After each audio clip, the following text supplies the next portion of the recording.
आजच्या या सत्रामध्ये दृष्टांत घेणार आहोत आपण 75 क्रमांकाचा अग्नी संबंधाचा दृष्टांत आहे. स्वामींनी अग्नीचा दृष्टांत देखील सांगितलेला आहे की अग्नीच्या संपर्कामध्ये आल्यानंतर जे काही काष्ट आहेत किंवा कुठले पण वस्तू आहेत त्या जळून जात असतात. त्याच्यामध्ये सांगितलं की सानी थोरे ओली कोरडी काष्टे जळून जाते. आणि आजच्या सत्रामधला जो दृष्टांत तो अग्नी संबंधाचा दृष्टांत आहे. दोन्हीही अग्नी संबंधाचे दृष्टांत आहेत. अग्नीच्या संपर्कात आल्यानंतर म्हणजे अग्नीच्या संपर्कात आल्यानंतर काय होतं, आणि हा पण अग्नी संबंधाचा दृष्टांत, पण दोन्हीच्या अग्नीच्या संपर्कामध्ये येण्याचा प्रकार वेगळा आहे. जसं ज्या पहिल्या अग्नीच्या दृष्टांतामध्ये सरळ आगीमध्ये ती वस्तू जाते. जसं तुम्ही स्वयंपाक बनवता अग्नीच्या संपर्कानेच बनवले जातो, परंतु अग्नी आणि वास्तविक तो पदार्थ जो बनवला जातो याच्यामध्ये धातूचं भांड असतं काहीतरी. भाकरी बनवता आहात तर त्याच्यावर तवा आहे, भाजी बनवता तर पातेलं आहे. सरळ अग्नी लागतो का त्याला? सरळ अग्नी नाही लागत. जेव्हा ती भाकरी तुम्ही शेकता चुलीवरती तव्यावरून काढून ती चुलीवर आपण जेव्हा त्या विस्तवावर शेकतो तेव्हा खरोखर अग्नीचा संबंध येतो. आता ती भाकर जर का तुम्ही जास्त वेळ ठेवली तर काय होते? करपते नाही, जळून जाते कधी कधी. म्हणजे दोन्ही तिन्ही गोष्टी होतात. ती चांगली शेकते, अजून थोडंसं ठेवलं तर करपते, आणि अजून थोडं ठेवलं तर जळते. हे तुम्हाला माहिती आहे की किती वेळ ठेवायचं त्याला. म्हणजे तोही अग्नीचा संबंध आणि आधी तव्यावर आहे तोही अग्नीचा संबंधच आहे, परंतु त्यातल्या त्यात त्याच्यामध्ये फरक आहे. हा दृष्टांत जो आहे त्या दृष्टांतामध्ये सांगितलंय जैसा अग्नी संबंधाचा, म्हणजे अग्नीचा संपर्क आपण किती करायचा आहे.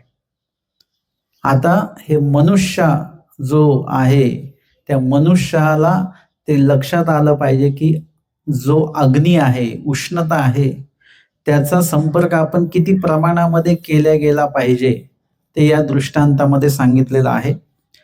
प्रतिकूळापा रिगावा नाही परी मनोरथ नेतिकी. प्रतिकूळ जे आहेत म्हणजे यासाठी आपल्याला थोडा मागील दृष्टांताचा संबंध संपर्क जो संदर्भ आहे तो संदर्भ बघावा लागेल. मागील दृष्टांत दंदियाचा दृष्टांत स्वामींनी सांगितलेला आहे, आणि त्या दृष्टांतामध्ये सांगितलेलं आहे की कर्माची व्यवस्थापा तैसी परी प्रतिकूळा विघ्न करीती की. म्हणजे परमेश्वर कर्माची व्यवस्था करतात. जो व्यक्ती अनुसरतो त्या अनुसरल्याच्या कर्माची त्रिविधता परमेश्वर करत असतात. आगंतुक, अनारब्ध, प्रारब्ध. म्हणजे मानसिक कर्म, वाचिक कर्म आणि प्रत्यक्ष केलेले कर्म. मानसिक कर्म जे आहेत ते अपूर्ण आहेत अजून, त्याचे वाचिक होऊन त्याची क्रियेमध्ये आल्यानंतर ते पूर्ण होतील. मानसिक होऊन वाचिक झालेले जे कर्म ते पण अपूर्णच आहे अजून, त्याचे प्रत्यक्ष क्रियेमध्ये आल्याशिवाय ते पूर्ण होणार नाहीत. म्हणून परमेश्वर काय करतात की जे मानसिक कर्म जेवढे केलेत, आता तुम्ही दिवसभरात सकाळपासून किती मानसिक कर्म केलेत तुम्हाला माहितीये का? मानसिक कर्म कितीतरी विचार मनामध्ये येतात, पण त्याचा काही हिशोब नसतो आपल्याकडे की किती विचार केलेत तुम्ही, कशा कशाचा विचार केलेला आहे याचं गणित आपल्याकडे नसतं. की मी हा विचार केलाय, की तुम्ही नाही सांगू शकत की मी आज दिवसभरामध्ये 1000 विचार केलेत, 1100 विचार केलेत, असं सांगता येत नाही. इतके विचार आपण करून ठेवलेले असतात, अगणित, असंख्य, लाखो विचार दिवसभरामध्ये होतात.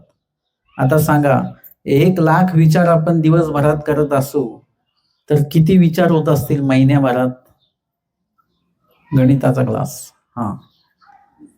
किती? 30 लाख विचार, आणि वर्षाचे करत राहता म्हणजे 12 त्रिक 36, 3 कोटी वगैरे असं काहीतरी होईल ते. म्हणजे अशा पद्धतीने इतके नुसते मानसिक विचार आहेत.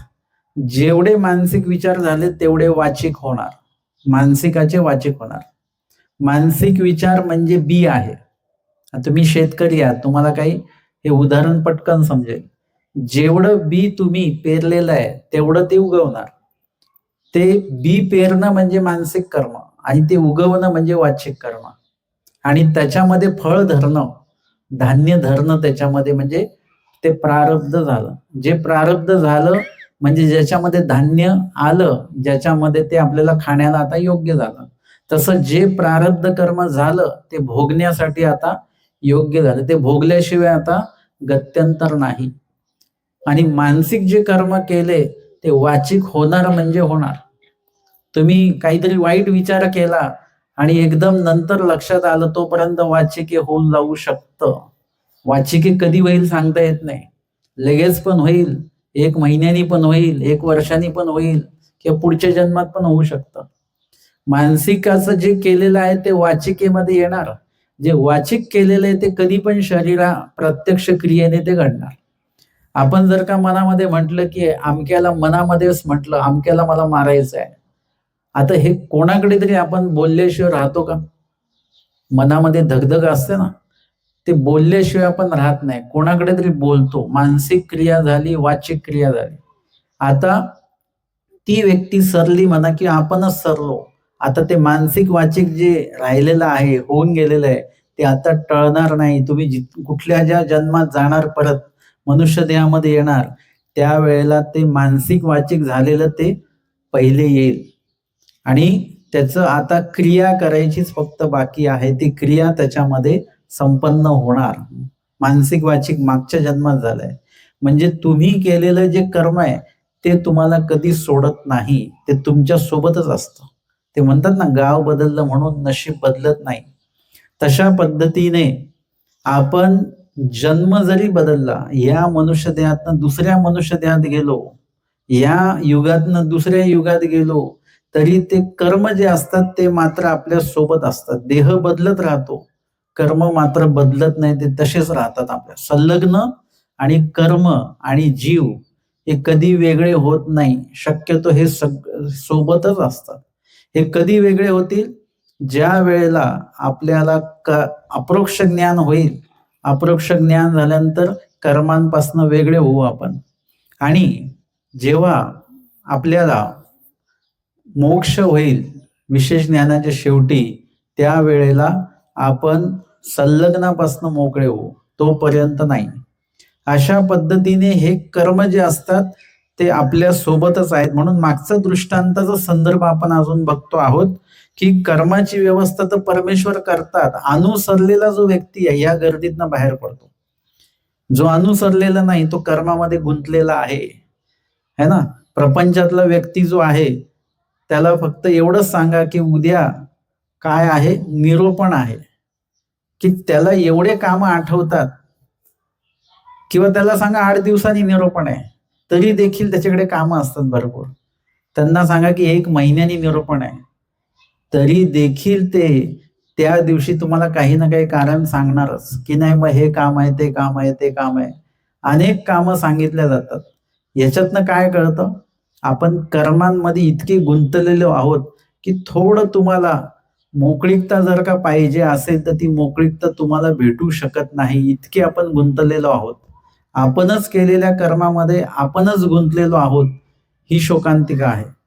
आणि अनुसरलेला जो व्यक्ती आहे त्याच्या बाबतीमध्ये विशेषता काय आहे की अनुसरण घेतल्याने काय होतं की कर्माची त्रिविधता परमेश्वर करतात. मानसिक जे कर्म केले त्याचे कधीच वाचिक आणि शारीर होणार नाहीत, म्हणजे ते कर्म थांबले.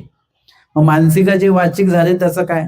मानसिकाचे वाचिक झाले तर त्या वाचिकाचे पुढे शारीर होणार नाही, म्हणजे ती क्रिया पूर्ण होऊ देणार नाहीत परमेश्वर. ती क्रिया पूर्ण झाली त्या कर्मामध्ये तुम्ही अडकून राहणार. आणि मग जे कर्म जोडून ठेवले त्याचं काय? मागे अनेक कर्म जोडून ठेवले आपण, तर मग त्या वेळेला काय होणार की ते कर्म भोगावे लागणार आहेत. प्रारब्ध भोगेक्षयो, म्हणजे जे प्रारब्ध कर्म आहेत ते भोगावे लागतात. आणि ते भोगल्यानंतर एरवी सामान्य जो व्यक्ती आहे तो सामान्य व्यक्ती जे कर्म जोडले ते तर भोगावे लागणार, पण सामान्य व्यक्तीसाठी ते भोगणे आहे. मग अनुसरल्या व्यक्तीचं काय? अनुसरल्या व्यक्तीला हे कर्म भोगावे लागत नाहीत, आणि भोगावे लागले तरी ते कर्म वशे अशा पद्धतीने ते दैव वसे म्हणजे ईश्वर मनोधर्माने ते भोगविल्या जात असतात. देवतेच्या माध्यमातून ते भोगवल्या जाणार नाही. ईश्वर मनोधर्माने ती माया बरोबर ते कर्म भोगवत असते. परंतु प्रतिकूळा विघ्न करीती म्हणजे प्रतिकूळ देवता विघ्न करतात. कर्माचं त्रिविधता झाली, पण प्रतिकूळ देवता आहेत.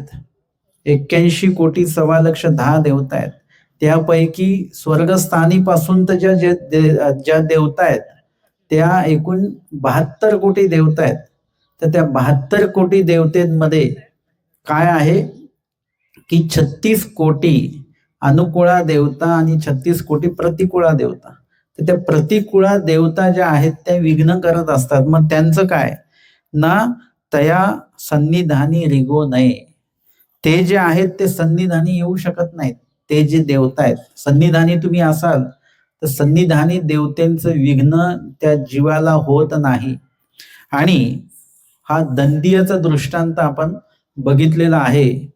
आता पुढचा दृष्टांत आजच्या सत्रात अग्नी संबंधाचा आहे. त्याच्यामध्ये की प्रतिकूळापा रिगावा नाही. मागील दृष्टांतामध्ये सांगितलं ती प्रतिकूळ देवता ज्या आहेत त्या विघ्न करू शकत नाही हे लक्षात आलं.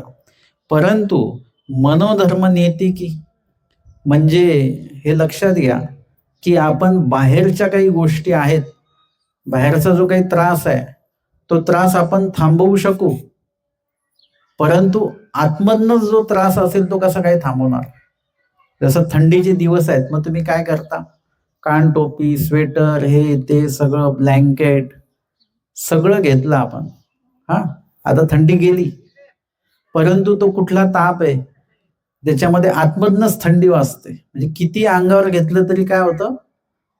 कुठला ताप आहे? मनस्ताप नाही, मलेरियाचा ताप असतो वाटतं. तो आतमधनच थंडी भरून येते. वरून किती ब्लँकेट टाका, काही टाका, म्हणजे त्या तापाला, त्या थंडीला तुम्ही काय करणार?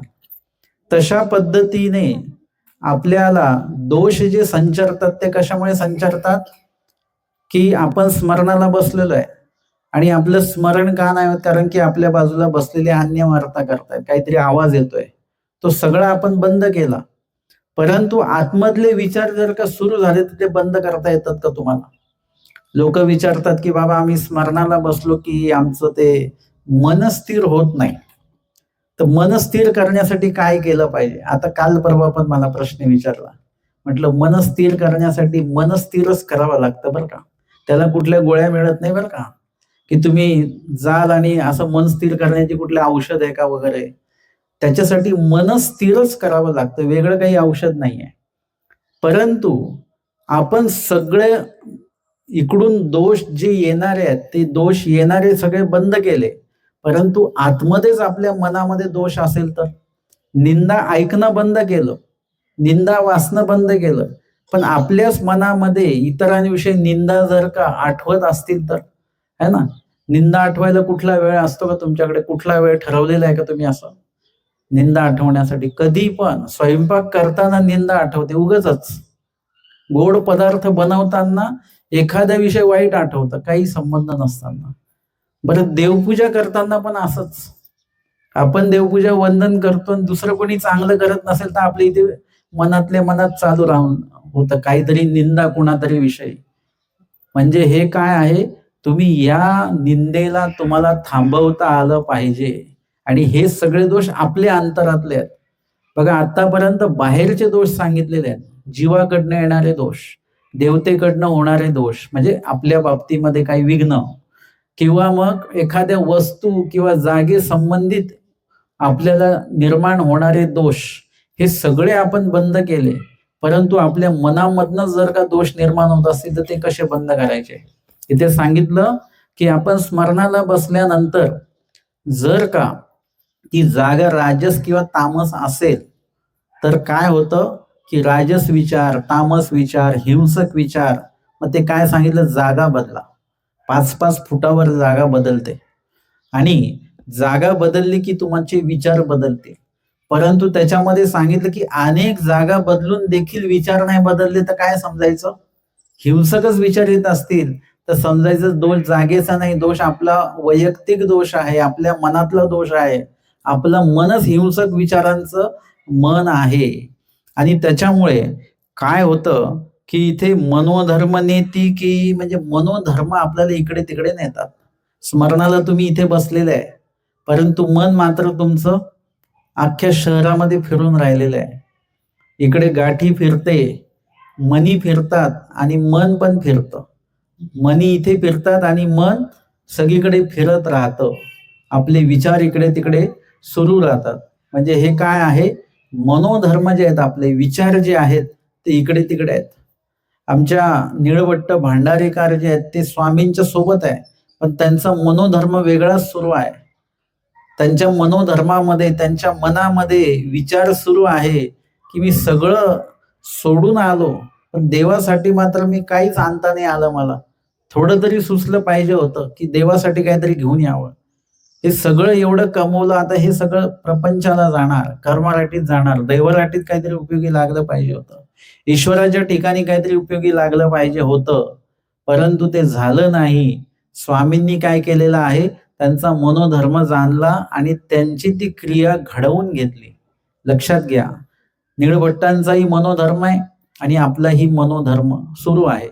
निळभट्टांचा मनोधर्म हा स्वामींच्या भोवतीच सुरू आहे. स्वामींचं पूजन, स्वामींचं पूजन, स्वामींचं पूजन. आपण स्वामींचं पूजन करत असताना, स्वामींचं स्मरण करत असताना आपलं मन मात्र दुसऱ्या नाशिवंत गोष्टींच्या ठिकाणी फिरत राहतं आणि निळभट्टांचं मात्र स्वामींच्याच विचारांमध्ये, स्वामींजवळच ते मन त्यांचं फिरत राहतं. म्हणजे अशा पद्धतीने त्यांच्या विचारात आणि आपल्या विचारामध्ये फरक आहे. बाईसा सकाळी उठल्यापासून रात्री झोपेपर्यंत देवाशिवाय दुसरा विचारच करत नाही. आचार्य श्री बटोबा सकाळी उठल्यापासून रात्री झोपेपर्यंत देवाशिवाय विचारच नाहीये कुठलाच. आणि आपला मात्र देवाशी संबंधित एकही विचार आपला येत नाही. आपल्याला जबरदस्ती विधी ते करावे लागतात. एकाने म्हटलं, बाबा मी विडा ठेवल्या स्मरणाचा. म्हटलं का? त्याच्याशिवाय स्मरण होत नाही. मग आता जगामध्ये नारळ आणि सुपारी विडाच नसतं तर मग कसं केलं असतं आपण? म्हणजे आपल्याला देवाला आठवण्यासाठी काहीतरी निमित्त लागतं, त्याच्याशिवाय आपण आठवू शकत नाही देवाला, असं नाही. देव हेच आपलं निमित्त असलं पाहिजे. त्यासाठी वेगळं काही निमित्त असण्याची आवश्यकता नाही. आपल्या आयुष्यात संकटच आले पाहिजेत किंवा एखादा सणच आलं पाहिजे, एखादं नपळतच आलं पाहिजे, मगच देव आपल्याला आठवेल, असं असता कामा नये.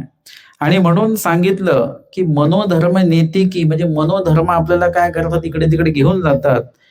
तर सांगतात की ते मनोधर्म देखील तुमचं काहीच नुकसान करू शकत नाही. कधी? ते सन्निधानी न बधेती. म्हणजे मनोधर्म देखील, तुम्ही जर का ईश्वराच्या सन्निधानी असाल तर ते मनोधर्म तुम्हाला काहीच नुकसान करू शकणार नाहीत. म्हणजे सन्निधान म्हणजे काय? आता आपण तो उपदेशी आहोत म्हणजे सन्निधान आहे का? किंवा आपण संन्यास वेश घेतलेला आहे म्हणजे आपण सन्निधानी आहोत का? आपण स्थानाजवळ बसलेलो म्हणजे सन्निधानी आहोत का? आपण मार्गात आहोत म्हणजे आपण सन्निधानी आहोत का? नाही. आपण ईश्वर अवताराच्या जवळ बसलेलो आहे, पण मग सन्निधानी आहोत का आपण? ईश्वर अवताराच्या जवळ समोर जरी बसलेलो असलो तरी सन्निधान नाही. कारण की आज्ञेचं प्रतिपालन जर का नसेल तर ते सन्निधानामध्ये मोडतच नाही. मग तुम्ही किती स्वामींच्या सोबत जरी फिरलात तरी सन्निधान नाही. मार्तंड स्वामींच्या सोबत राहायचे पण सन्निधान नाही. किंवा त्या ठिकाणी अजून काही आहे, सारंग पंडित उपलक्षणे, स्वामींच्या आज्ञेचं प्रतिपालन नाहीये म्हणजे सन्निधान नाही. आणि सन्निधान असेल तरच तुम्हाला दोष संचरणार नाही, आणि सन्निधान जर का नसेल तर मात्र दोष संचरेल. यथा भट्टोबास आणि नाथोबास श्राद्ध भोजन त्यांनी केलेलं आहे. त्यावेळेला काय झालं? सन्निधान थोडस बाजूला झालं. कसं? की ते म्हणाले की तुम्ही चला, आमच्याकडे श्राद्ध भोजन आहे, तुम्हाला चलावं लागेल. ते म्हणाले की देवाला विचारावं लागेल. ते म्हणाले मी स्वामींना सांगितलं विचारलं, ते म्हणाले तुम्ही चला. आता स्वामींना सांगितलं विचारलं, पण स्वामी त्याच्यावर काय बोलले हा प्रश्न त्यांनी विचारलाच नाही. की स्वामी काय म्हणाले, जा असं म्हणाले का, आम्हाला घेऊन जा म्हणाले का, स्वामींनी आज्ञा दिली का आम्हाला, हे त्यांनी विचारलंच नाही. आणि जरी समोरचा व्यक्ती काही जरी बोलत असेल तरी मात्र आपण एक शब्द जाऊन स्वामींना विचारलं पाहिजे होतं. हे सन्निधान थोडंसं हुकलं आणि त्याच्यामुळे काय झालं, मनोधर्म जो आहे किंवा दोष जो आहे त्याच्यामध्ये संचरला आणि ते तिथे जाऊन भोजन करून आले. स्वामींचा जो काही प्रवृत्ती आहे, स्वामींचं जे काही सन्निधान आहे, ते सन्निधान थोड्या वेळासाठी बाजूला होऊन गेलं आणि त्याच्यामुळे दोष घडला. स्वामींनी शिक्षा पण केलं. तशा पद्धतीने ईश्वर अवताराच्या जवळ राहून, सोबत राहून ईश्वर आज्ञेचं पालन जर का होत नसेल तर ते सन्निधानामध्ये मोडत नाही. आणि ईश्वराच्या दूर राहून जरी आपण ईश्वराच्या आज्ञेचं पालन करत असो, 100% नाही, 50%, 10%, 1% किंवा नुसता प्रयत्न जरी करण्याचा प्रयत्न करत असू आपण, तोडका मोडका कसाही, तरी देखील त्या ठिकाणी परमेश्वराचं सन्निधानच आहे. तुमच्याकडनं स्मरण होत नाही, परंतु तुम्ही स्मरण करण्याचा पुरेपूर प्रयत्न करताय, देवाकडे रडताय, दुःख करताय, तळमळ करताय, जांभळे येतात स्मरण करताना, तरी देखील स्मरण मात्र तुम्ही कसं का होईना करतच आहात. तर ते सन्निधानच एक प्रकारचं आहे. आणि अशा पद्धतीने जसं जसं त्या सन्निधानात वाढ होईल, तुमचे दोषरूपी मनोधर्म जे आहेत ते तुमच्यामध्ये संचरणार नाहीत. आणि म्हणून सांगितलं की ते सन्निधानी न बधेती, सन्निधानामध्ये कुठल्याच प्रकारचे दोष संचरत नाही. अप्रोक्ष ज्ञानी जे आहेत, अप्रोक्ष ज्ञानी जेव्हा कर्मनाशासाठी जातात, अदृश्य असतात ते, तेव्हा देवता विघ्न करतात. अष्टभैरव आळविती हालविती दंडळविती, ब्रह्मतुल्य आनंद विघ्नत्वे प्रकटती, किंवा बाकीच्या देवता आहेत त्यांना विनंती करतात, पण अष्टभैरव देवता म्हणजे हालविती दंडळविती ते बिलकुल त्यांना जुमानत नाहीत, वासही बघत नाहीत. आणि मात्र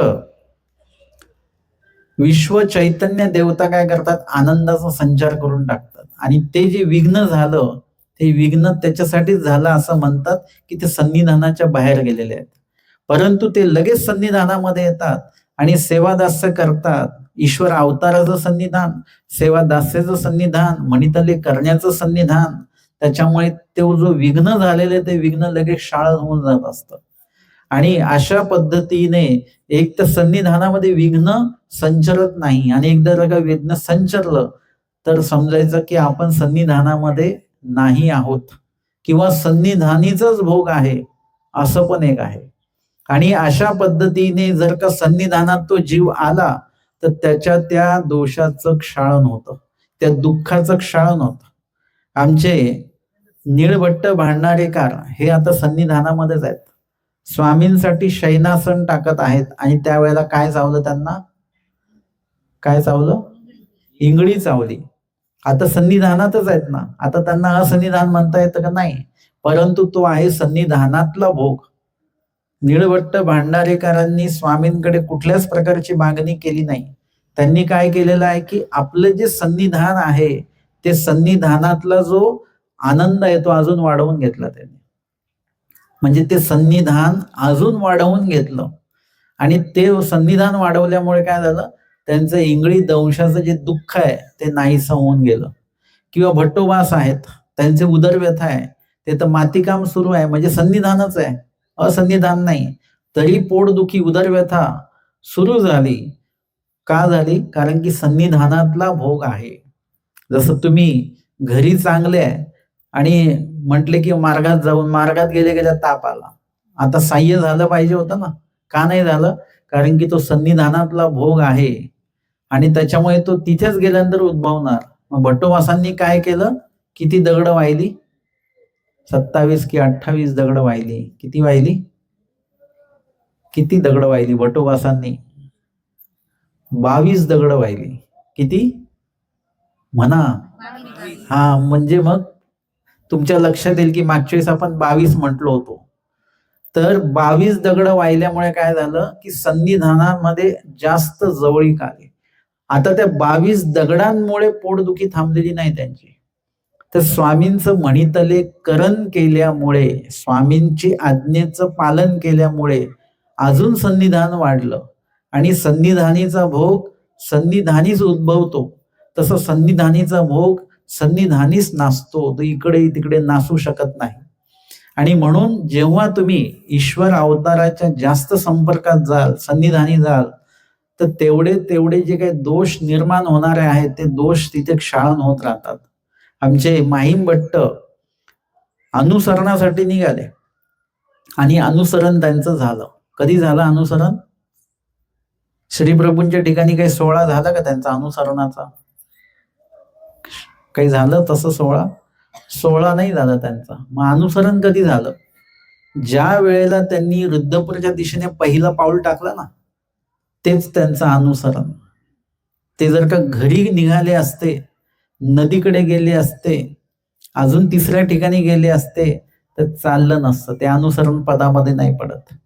ते अनुसरणाच्या दिशेने पाऊल टाकलंय त्यांनी. परमेश्वर पुराच्या दिशेने पाऊल टाकलेलं आहे. त्याच्यामुळे काय झालं की तेच अनुसरण त्यांचं झालं. ते पाऊल मागे नाही आलं त्यांच्या. परंतु जेव्हा पहिलं भिक्षांनाचं पहिला घास ग्रहण केलं तेव्हा काय झालं? थोडस मळमळून आलं, म्हणजे थोडस असन्निधान आहे. त्याच्यामुळे तो दोष संचरतोय त्यांना. आणि लगेच त्यांच्या मनामध्ये काय आलं की मनोधर्मे नेतिकी, म्हणजे कसं ते असं की त्यांच्या मनामध्ये लगेच आलं की आपण घरी जावं का, असं वाटलं बरं का. तुम्ही जेव्हा पदयात्रेमध्ये जाता ना, 2 दिवस पदयात्रेत चालले की तिसऱ्या दिवशी पाय इतके दुखून येतात आणि सवय नसते आपल्याला चालायची, त्यावेळेला काय होतं, त्या दिवशी वाटतं आपल्याला की घरी जावं का नो. हा जो दोष आहे तो मनोधर्म आहे आपला, दोषरूपी मनोधर्म तो उद्भवतो. आपण काय केलं पाहिजे? काही जायचं नाही घरी, पुढेच जायचं, पदयात्रेमध्येच जायचं. माहीम भट्टांनी देखील विचार मनामध्ये आला की मागे फिरायचं का? लगेच विचार आला की नाही, आत्ता निघालोय, आत्ता जर का मागे गेलो की परत कधी अनुसरण घडेल की नाही घडेल काही सांगता येत नाही. पुढेच गेले. त्याच्यामुळे काय झालं की ईश्वराने सांगितलेल्या विधीमध्ये मागे आले नाही. मागे आले असते तर असन्निधान झालं असतं. पुढेच गेले म्हणजे सन्निधानामध्ये गेले, अजून जवळ जवळ जवळ गेले. त्याच्यामुळे काय झालं की त्या ठिकाणी त्यांचा तो जो दोष होता, दुर्गंधीयुक्त आहार किंवा दुर्गंधी बिलकुल सहन न होण्याचा जो अनधिकार होता तो नासून गेला. आणि पुढे असं झालं की लोक त्यांना निरसे विरसे अन्न, कसंही अन्न वाढायचे ते खाऊन घ्यायचे. त्यांना त्याचं काहीच वाटत नव्हतं. म्हणजे पहिला घास त्यांनी जिंकला, म्हणून नंतरचे कितीतरी असे घास निरसे विरसे अन्नाचे ते ग्रहण करत गेले. त्यांना देखील मनोधर्म, दोषरूपी मनोधर्म उद्भवला, परंतु तो मात्र त्यांनी त्या मनोधर्माला जिंकू दिलं नाही. त्या मनोधर्माला त्यांनी जिंकलं आणि म्हणून ते पुढे आलेले आहेत. आणि म्हणून हे कधी होतं? तुम्हाला जर का वाटत असेल की आमचं स्मरण होत नाहीये, तर समजायचं की आपण सन्निधानी नाही आहोत. तुम्हाला सन्निधान वाढवावं लागेल. तुम्ही म्हटले आमचं पाठांतर होत नाही, फक्त आम्हाला एवढंच सांगितलं पाठांतर होत नाही, पण का होत नाही त्याचं तुम्ही संशोधन केलं पाहिजे. तुम्ही सन्निधान तुमचं कमी पडतंय, सन्निधान वाढवा. सकाळचं जे स्मरण आहे 3 ते 6, त्याच्यामध्ये देवाकडे देवाच्याच विधींचं याचना करा. स्मरण द्या देवा, मला पाठांतर द्या, मला सेवादास्य द्या, प्रेमोपाय द्या. हे सगळं त्या सकाळच्या 17च्या स्मरणामध्ये तुम्ही ते देवाकडे मागा. तर काय होईल? तर सन्निधान वाढेल. जेवढी तळमळ कराल जेवढं कराल तेवढी योग्यता तुमची होत राहील, अयोग्यता फिटत राहील. सन्निधानाचा जो भाग आहे तो वाढत जाईल. जेवढा विधी वाढेल तेवढा सन्निधान वाढेल. जेवढं सन्निधान वाढेल तेवढी योग्यता वाढेल. जेवढी योग्यता वाढेल तेवढी अयोग्यता नासेल, अनधिकार नासेल, अधिकार घडेल, कणव तयार होईल, खंती कमी होऊन जाईल. म्हणजे हे सगळं एकाच वेळेला सगळ्या गोष्टी बरोबर होत असतात. आणि म्हणून सन्निधानी या गोष्टी बदत नाहीत. आणि जर का बाधत असतील आपल्याला तर काय समजायचं की आपलं सन्निधान आपल्याला कमी पडून राहिलेलं आहे. ईश्वराचं सन्निधान, ईश्वर आज्ञेचं सन्निधान, ईश्वराच्या विधीच्या आचरणाचं सन्निधान आपल्यामध्येच आपल्याकडूनच कमी होऊन राहिलंय, परमेश्वराकडनं नाही. आणि हा दृष्टांत आहे अग्नी संबंधाचा. आणि हा दृष्टांत स्वामींनी 2 वेळेला सांगितलाय. चांगदेव भट बाईचा आमचे स्वामी हे सर्व रिद्धपूरला प्रयाण करत असताना स्वामी सिंगणापूर अमरावती जिल्ह्यामध्ये त्या सिंगणापूरला चाललेले आहेत. आणि रस्त्यामध्ये काय आहे की प्रवास स्वामींचा पायी पायी आहे. आणि त्यामध्ये रोज स्वामींच्या सोबत चांगदेव भट स्वामींच्या सेवेमध्ये आहेत. थंडीचे दिवस आहेत आणि एका जाड्या वस्त्राचं कोंगतं केलेलं आहे. कोंगतं म्हणजे असं ते डोक्यामध्ये घालायचं आणि ते असं काही धरावं लागणार नाही, काही नाही. चालताना काय असतं की चालताना 2 गोष्टी होतात, थंडी लागते आणि थंडी कमी होते. समजलं काय बोललो मी? थंडी लागते पण जसं जसं तुम्ही चालाल तसं तसं थंडी कमी कमी कमी होत जाते.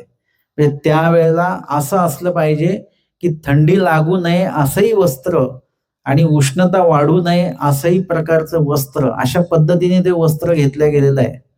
आणि बरोबर जे पदयात्रेत चाललेले त्यांना माहिती आहे, आधी ते स्वेटर घालून असतात, पण जसं चालायला लागले 20-25 मिनिटांनी ते स्वेटर काढावं लागतं, गरम व्हायला लागतं. मग तशा पद्धतीने काय आहे की स्वामींनी ते कोंगतं जे आहे ते कोंगतं घेतलेलं आहे. तर आमचे स्वामी पायी परिभ्रमण प्रवास करत असताना ते कोंगतं जे आहे ते कोंगतं स्वामींनी श्रीमुगटी घातलेलं आहे. आणि पुढे जाताना जसं ऊन निघतं तसं धुकं कमी होतं, थंडी कमी होते, उष्णता वाढत जाते. ऊन वाढेल तसं उष्णता वाढते, चालू तशी उष्णता वाढते. आणि स्वामी काय करायचे, असं मागे श्रीमुकुट करून ते जे कोंगतं घातलेले ते मागच्या मागे स्वामी अशी श्रीमुकुट हलवायचे आणि ते कोंगतं खाली पडून जायचं. आता स्वामी बाईसांना सांगत नव्हते, बाईसा वयस्कर आहे, त्यांच्याकडे काही साहित्य असेल, पण चांगदेव भटांना स्वामी सांगायचे, बटिका हे कोंगते घ्या. आणि मग त्यांना स्वामींनी तो दृष्टांत सांगितला की अग्नीचा संबंध, हा दृष्टांत स्वामींनी सांगितला. तदनंतर दुसरीकडे नाथोबासांना हा दृष्टांत स्वामींनी सांगितलेला आहे. तो सन्निधाने विषय वासना नष्ट निरूपण. नाथोबा ते सर्वज्ञ म्हणितले, मंडळी का तुम्हा काही विषयाची वासना असे का? म्हणजे तुम्हाला दोषरूपी अशी काही मानसिकता तुमची आहे का? जड चेतन पदार्थ जे आहेत, जसं आपल्याला एखादा पदार्थ खाऊ वाटणे, म्हणजे त्या पदार्थामध्ये आपण इतके आसक्त होतो. एखाद्या रंगाचं वस्त्र आपल्याला पाहिजे, त्याच्यासाठी किती आसक्त होतो आपण, किती दुकानं फिरतो आपण, भरपूर दुकानं.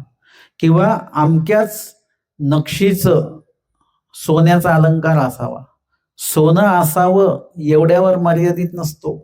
त्या सोन्याच्या अलंकाराचा जो काही अलंकाराची जी नक्षी आहे ती पण अशाच प्रकारची असली पाहिजे, इथपर्यंत आपण आसक्त असतो. आणि ती आसक्तता आपली जात नाही, हा पण एक दोषच आहे. याच्यामध्ये जेवढं आपण अडकलेलो असतो तेवढं आपण देवापासनं थोडे दूर झालेलो असतो. आणि म्हणून त्यांना नाथोबासांना स्वामी म्हणतात की तुम्हाला काही विषयाची वासना आहे का? तेव्हा नाथोबास म्हणतात, जे जी ते मज ठाईचेची नाही, म्हणजे माझ्या मनामध्ये असं काही हे नाही, हे देवा आपण जाणताच.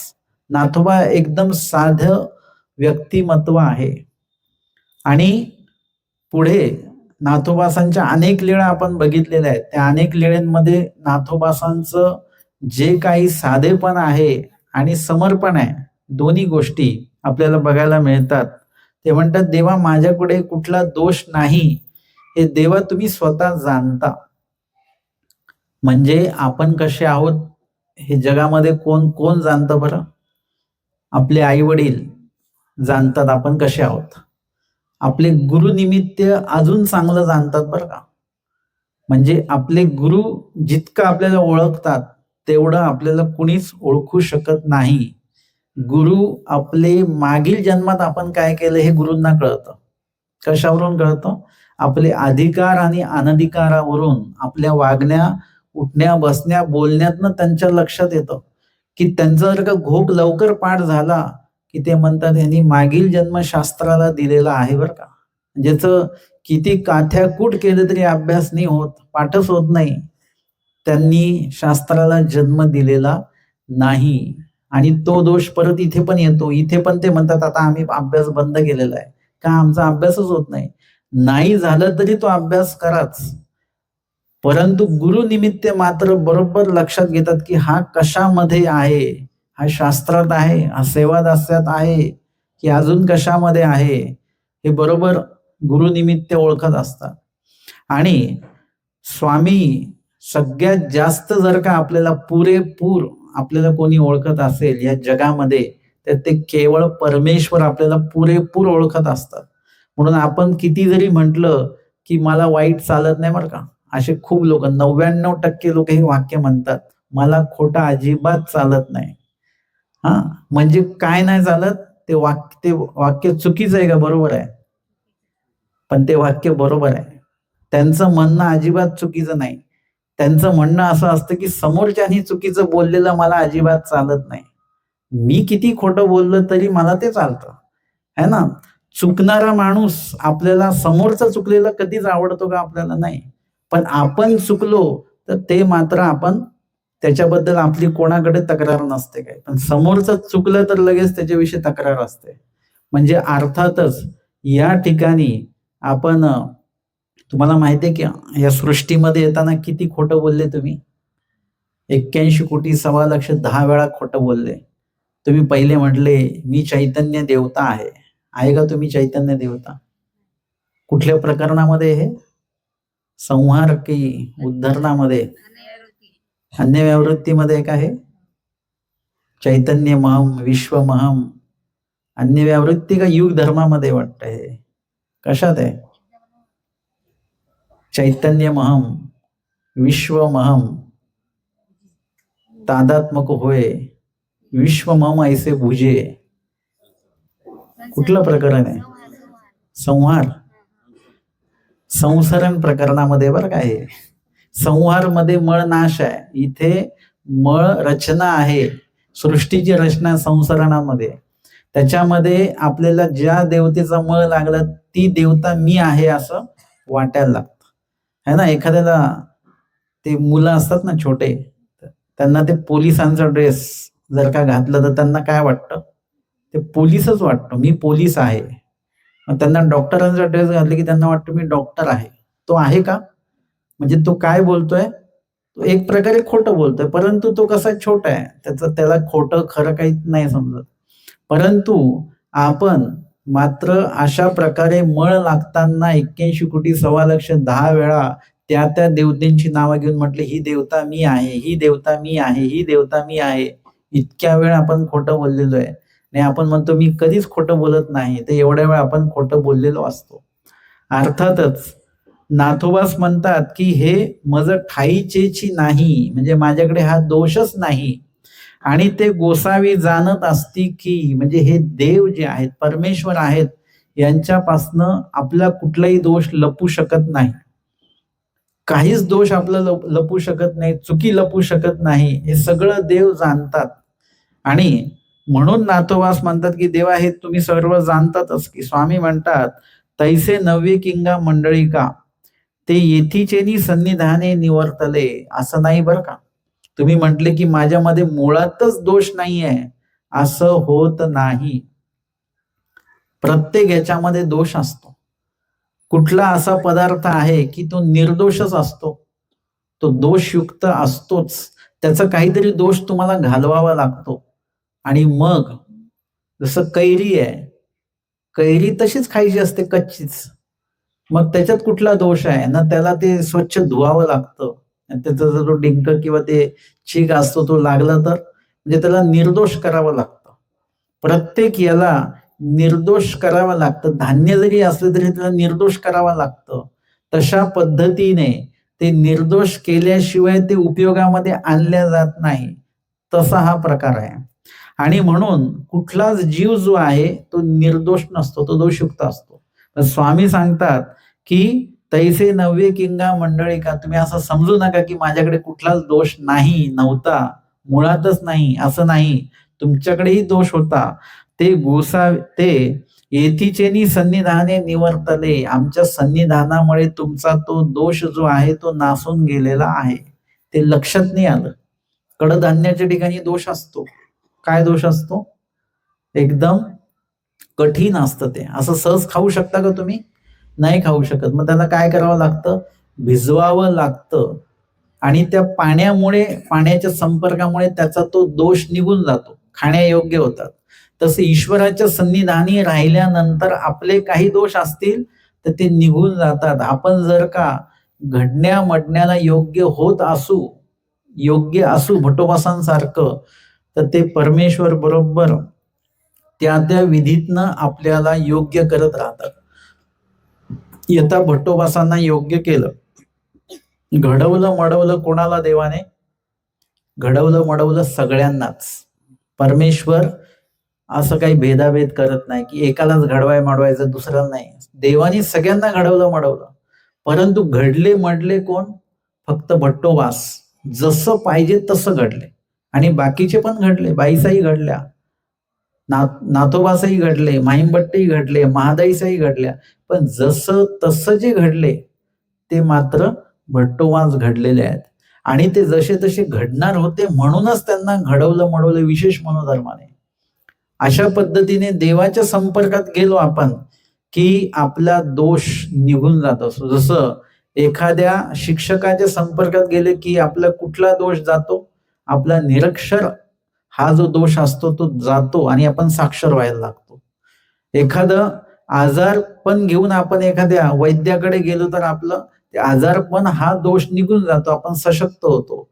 तसं परमेश्वराच्या संपर्कात गेल्यानंतर आपले कितीतरी दोष आहेत, ते सगळेच्या सगळे दोष परमेश्वर नासून टाकतात.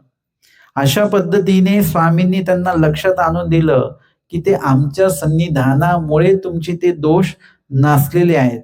आणि इथे स्वामींनी अग्नीचा दृष्टांत सांगितला की अग्नीचा संबंध तवपर्यंत करावा, जैसे पहिरा गेल्या वात श्लेष्मा न बदिती. अग्नीचा संपर्क करायचा आहे. जसं थंडीमध्ये आपण शेकोटी वगैरे केल्या जाते आणि शेकोटी केल्यानंतर ती विशिष्ट वेळेपर्यंत आपण शेकोटी करत असतो, दिवसभर करत नाही. एक विशिष्ट वेळ ती शेकोटी करतो आपण. तशा पद्धतीने अग्नीचा संपर्क इतक्या प्रमाणामध्ये करावा की जी काही थंडी पडलेली आहे त्या थंडीमुळे तुमचा वात देखील वाढला नाही पाहिजे, तुमचा कफ देखील वाढला नाही पाहिजे. जसं लहान बाळ असतं ना, नुकतंच जन्मलेलं आहे, त्याला ते धुरी वगैरे देतात, ओव्याची असेल वगैरे. मिरचीची पण देतात का? नाही, ओव्याचीच देतात. मिरचीची धुरी दुसऱ्याला देतात. म्हणजे अशा पद्धतीने त्यांना ते बरोबर वाफ देणे, हे ते सगळं काही. म्हणजे का देतात हे? कारण की भविष्यामध्ये तो जेव्हा मोठा होईल तेव्हा त्याला कुठल्याही प्रकारचा त्रास, सर्दीचा त्रास होणे नाही वगैरे, हे सगळं त्याच्यामध्ये त्याला साधल्या जातं.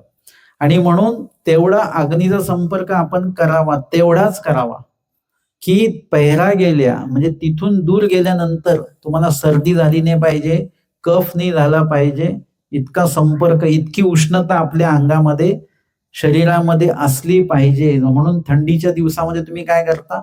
अद्रक वगैरे टाकलेलं ते चहा, काढा वगैरे असं पिलं जातं.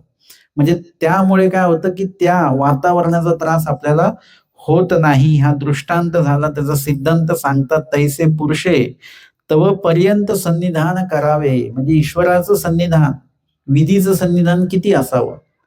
लोक विचारतात की बाबा स्मरण किती वेळ केलं पाहिजे?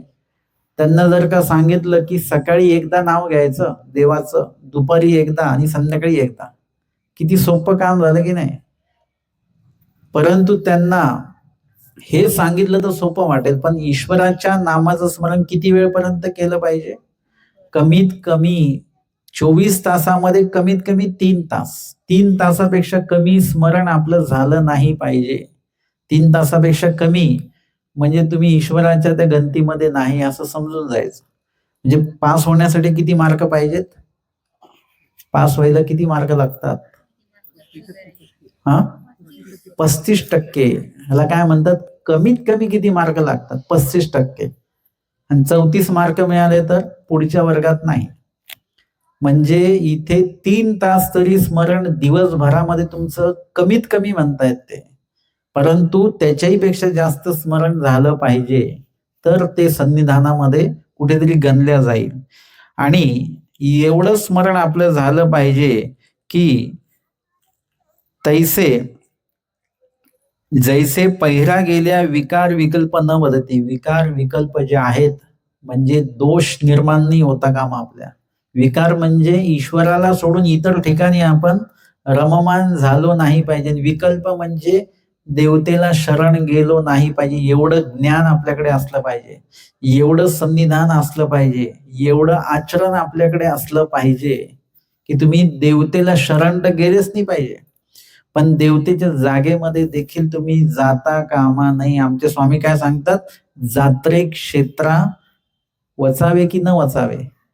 न वचावे, जाऊ नये. ज्या ठिकाणी देवतांची यात्रा जत्रा वगैरे या काही होतात त्या ठिकाणी तुम्ही जाऊ नका. पुरुषोत्तम क्षेत्रा न वचावे, म्हणजे त्या ठिकाणी जाऊ नका. देवता जनित ठिकाण असेल तिथे जाऊ नये असं स्वामींनी सांगितलंय. म्हणजे एवढं ज्ञान आपल्याकडे असलं पाहिजे आणि एवढं आचरण आपल्याकडे असलं पाहिजे की आपण, आमचे स्वामी सांगतात, कौनी ठाई काही आश्चर्य सामर्थ्य देखीजे तर पहावया आव्हाटी जे ना.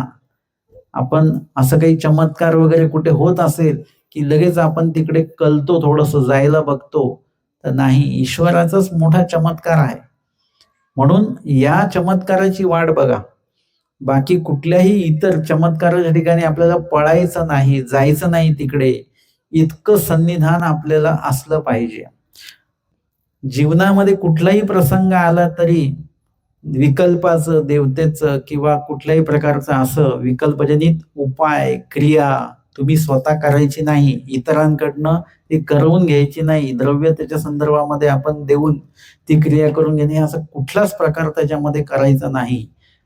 इतक्या प्रमाणामध्ये तुमच्याकडे ज्ञान असलं पाहिजे. तुमचा हा जो काही ज्ञानाचा संपर्क, आचरणाचा जो काही भाग आहे तुमच्याकडे असला पाहिजे. तैसे असन्निधानी पुरुषे ज्ञानियाची जवळीक तोपर्यंत करावी जैसे पहिरा गेल्या. म्हणजे आता आपण ईश्वराच्या असन्निधानी आहोत, तर आपण ज्ञानी या व्यक्तीची जी काही जवळीक करायची आहे. कोणाची? स्वामी सांगतात ज्ञाता विरक्ताचा संग केली. ज्ञानी व्यक्ती जो आहे, आचरण करणारा जो व्यक्ती आहे, त्याचा संपर्क करा. आणि त्याचा संपर्क केल्यामुळे काय होतं की पहिरा गेल्या अज्ञान अन्यथा ज्ञान न बदती. जर का तुम्ही ज्ञानीयाच्या संपर्कात असाल तर तुमच्यामध्ये कधीच अज्ञान हा तुमच्याकडे नसणार आणि अन्यथा ज्ञान पण नसणार की असं करू की असं करू, किंवा चुकीच्या विधीला बरोबर म्हणणं, बरोबर विधीला चुकीचं म्हणणं, अशा प्रकारचं अन्यथा ज्ञान तुमच्याकडे नसेल आणि अज्ञान देखील तुमच्याकडे नसेल. यथार्थ ज्ञान तुमच्याकडे सदैव राहणार आहे. कवणीची संदेह न पडे, आणि तुम्हाला धर्म आचरताना कुठला संदेह पडणार नाही. तुम्हाला जर का संदेह पडत असेल की तुम्ही म्हटले की बाबा मग आम्ही काय करायचं, कोणी सांगता असं करा, कोणी म्हणता असं करा, मग नेमकं आम्ही करायचं काय, म्हणजे तुम्हाला काय आहे? संदेह आहे, है ना. तुम्ही म्हणता की आम्ही मागच्या वेळेस या घरी आलेलो होतो, पण नेमकं आता लक्षात येऊन नाही राहिलं, म्हणजे तुमच्याकडे काय आहे? संदेह आहे. संदेह कधी असतो? जेव्हा अज्ञान असतं तेव्हा. अज्ञान कधी असतं? जेव्हा ज्ञान नसतं तेव्हा. म्हणजे आपल्याला हा विधी असा करायचा की असा करायचा हा संदेहच नाही पडला पाहिजे. तुम्हाला कळलंच पाहिजे की हा विधी असाच करायचा. मग बाबा सकाळचं स्मरण हे केलंच पाहिजे का? हा संदेहच नाही आला पाहिजे. स्वामींनी सांगितलं पश्चात प्रहरी उठा. सकाळचं स्मरण हे ह्याला वेगळा पर्याय नाही बरं का. सकाळच्या स्मरणाला वेगळा काही पर्याय आहे का? किंवा सकाळचं स्मरण नाही केलं आणि आम्ही महिन्याच्या 5 पंक्ती एक्स्ट्रा केल्या अन्नदान, तर चालेल का? नाही चालत. तुम्ही 10 पंक्ती जास्तीच्या करा, महिनाभर पंगत करा, पण सकाळचं स्मरण हे तुम्हाला कंपल्सरी करायचं आहे. हा संदेहजनक हा प्रकार तुमच्याकडे नसणारच. आणि जो संदेह असेल तो ही ज्ञानाच्या आधारानेच तुम्हाला तो प्रश्न असणार आहे आणि त्याचं उत्तर ज्ञानाच्या द्वारे मिळालं की तुमचा संदेह तिथे फिटला. महादाईसांचा जो काही संदेह होता तो स्वामींनी ज्ञान देऊन फेडला. त्याच्यानंतर परत तो संदेह महादाईसांना राहिला नाही. आपण एकच प्रश्न यांनाही विचारतो, परत त्यांनाही विचारतो, परत त्यांनाही विचारतो, जे येतील त्यांना तोच प्रश्न विचारतो. वचनाद्वारे जर का उत्तर मिळालं तर आपल्याला तो संदेह असता कामा नये. आणि म्हणून एवढा अग्नीचा संबंध, म्हणजेच अग्निस्थानी काय आहे, ज्ञान आहे. अग्नीच्या माध्यमातनं वात आणि श्लेष्मा म्हणजे कफ जसा बाधत नाही, तसं ज्ञानाच्या माध्यमातनं अज्ञान, अन्यथा ज्ञान किंवा विकार आणि विकल्प हे दोष जे आहेत ते जीवाला बाधत नाही. आजच्या सत्रामध्ये आपण अग्नीचा 75 क्रमांकाचा दृष्टांत आणि त्या संबंधित चांगदेव भट आणि नाथोबास यांच्या संदर्भातील लीळेंचं श्रवण आणि चिंतन आजच्या सत्रामध्ये आपण केलेलं आहे. दंडवत हो.